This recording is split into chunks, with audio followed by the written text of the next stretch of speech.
Brought to you by 1AAuto.com, your source for quality replacement parts and the best service on the internet. Hi, I'm Mike from 1AAuto.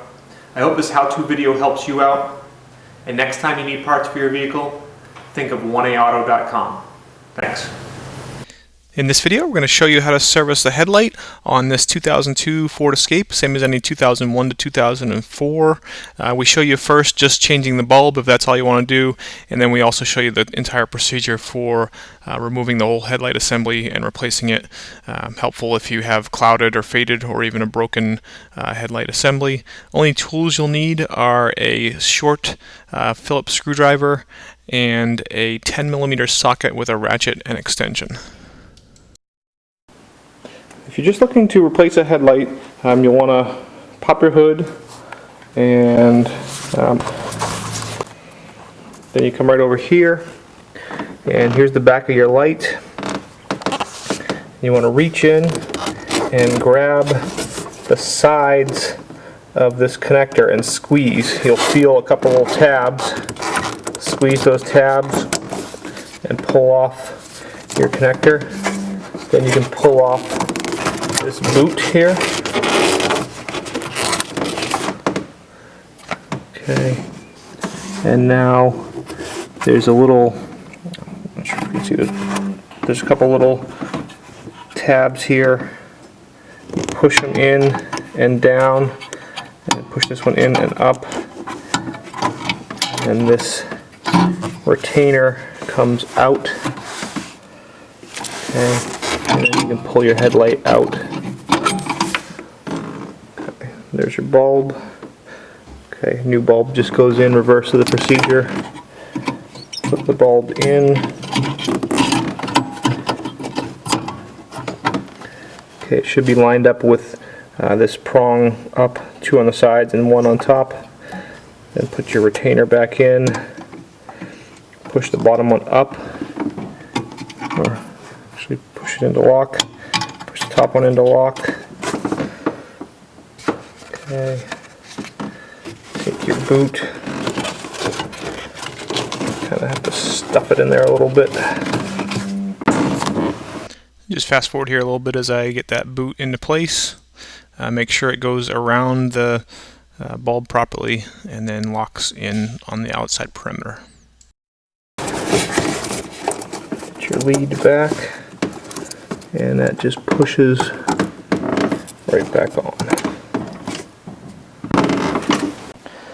Okay, if you need to change your whole assembly because it's broken or faded or cloudy, you're going to have to take the bumper cover off, which is not that difficult. You're going to remove a 10mm bolt here and here to start. Fast forward here as I use a 10mm socket and ratchet to remove those two bolts, and pretty much this is what I'll do throughout the video. I'll show you the step and then I'll kind of fast forward through me doing it. Okay, now you can see I have the car raised up off the ground. You don't need to raise the car off the ground, it just certainly makes it a lot easier to film. There's going to be a series of Phillips clips. Okay, so here's one of the clips. Use a Phillips screwdriver, lightly try and turn this.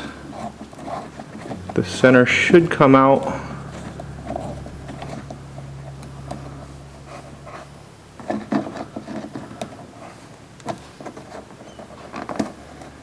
Okay, and then when the center comes out, the whole clip will pop out.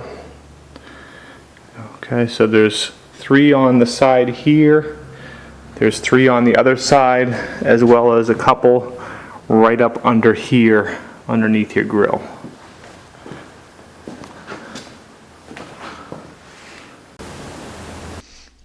And here again, we'll fast forward as I remove the rest of those clips.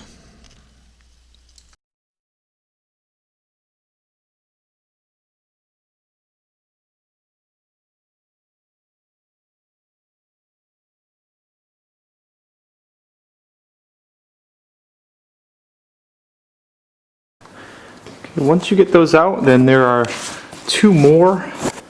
You pull this back. Okay, and it's probably a little difficult to see, but up in there is another one of those little Phillips clips. If you feel up in here with your hand, you'll feel the head of it. Okay, and the best strategy for these is actually just pull firmly down on them and the clips will break free.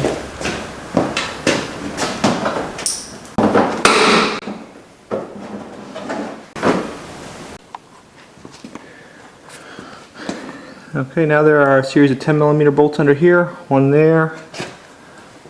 One there. Okay, one up. There's a few up under here.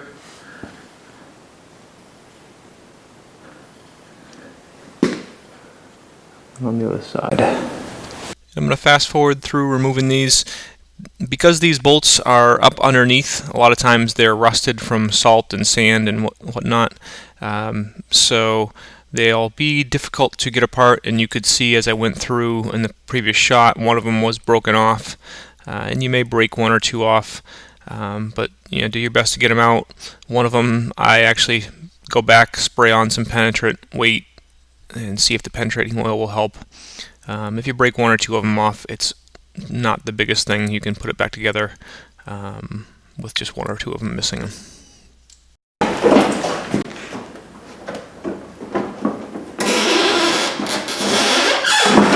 And you can see as I get the last bolt broken free, the bumper cover is about to basically come right off.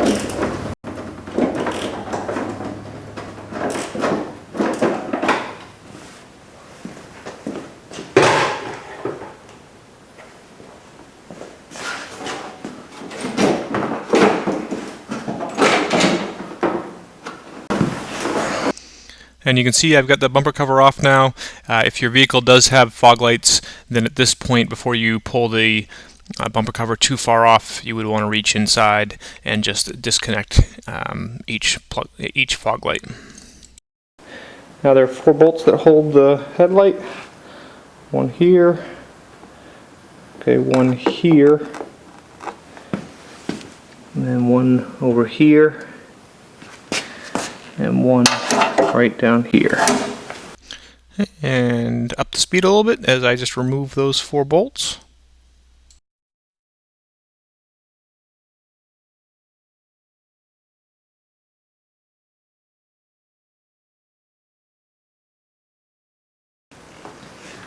Okay. Lift up on that tab there. Lift up there.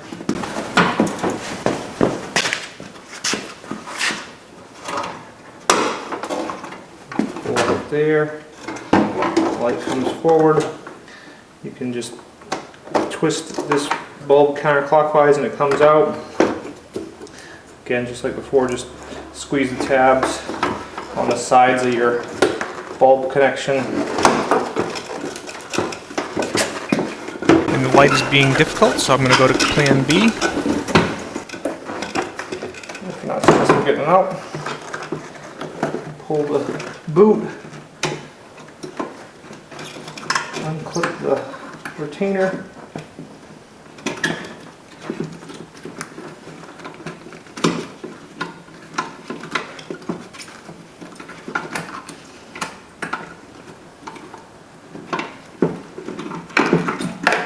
Take that out the hard way. There's your light out.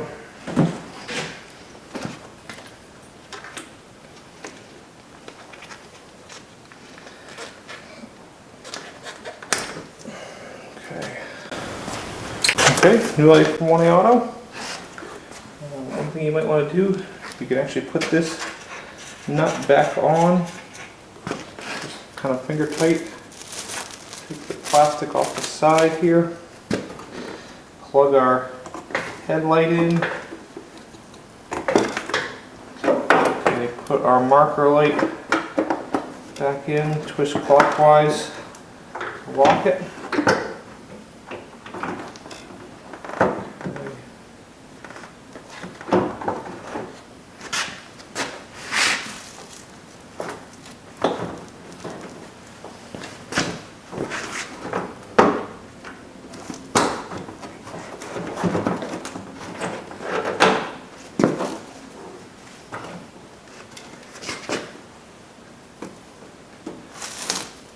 It's all back in. Now I'll speed up here again as I start the 3 bolts that hold it in, and then tighten them up nice and firm. Obviously repeat for the other side. If you've got a broken, damaged, or clouded headlight, you'll want to replace them in pairs, and usually even if you have a broken headlight, you're going to want to replace the other side. Makes much better vision at night, and much more clear, just a better looking vehicle overall.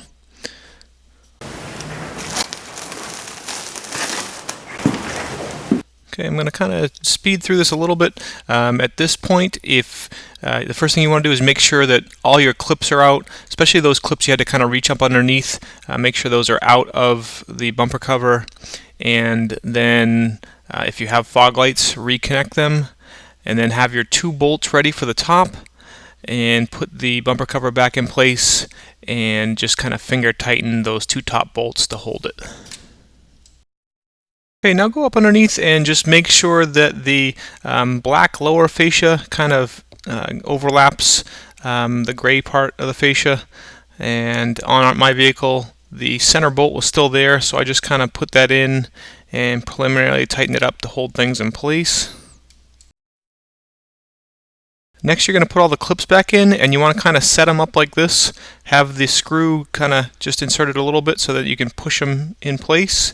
And then obviously do the ones up underneath first. Push them into the fascia first, and then up into the fender and lock them in place. Okay, and obviously repeat for the other side as well. Okay, and kind of keeping the work pace going. I'm going to put the clips up in underneath the grill, and then I'm going to start all the 10mm bolts for the bottom. Again, if one of these or 1 or 2 of them break, not a big deal. You can put it back together with what you have. It's pretty much inevitable that if you have a car with quite a few miles on it, that 1 or 2 of them will break. And then once you're done starting them in, then tighten them up. And now here, I'm just putting the rest of those Phillips style pins back in that hold the sides of the wheel wells. And then finish off by tightening up the 2 top bolts on each side of the grill. We hope this helps you out. Brought to you by www.1aauto.com, your source for quality replacement parts and the best service on the internet. Please feel free to call us toll-free 888-844-3393. We're the company that's here for you on the internet and in person.